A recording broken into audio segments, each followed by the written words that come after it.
شوف أبو سعيد، أمانة، قبل المباراة كان الكل يتكلم أنه مع خسارة ريال مدريد على أرضه 2-1، كان متوقع أن يعني ممكن مدريد يتلقى هزيمة كبيرة في اليانز أرينا. صحيح. لكن مع بداية صفارة المباراة يعني حدث يعني أمر غريب، تسجيل ريال مدريد الهدف الأول السريع اللي غير مجرى المباراة ودخل ريال مدريد في أجواء المباراة.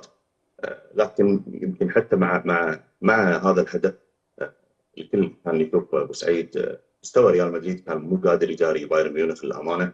بايرن ميونخ تفوق على ريال مدريد في كل النواحي.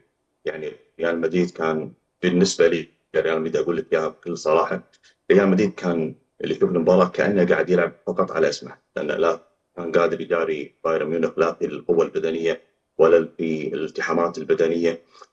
قدم بعض اللحظات الجميله في المباراه يعني، لكن ما قدر يعني في النهايه.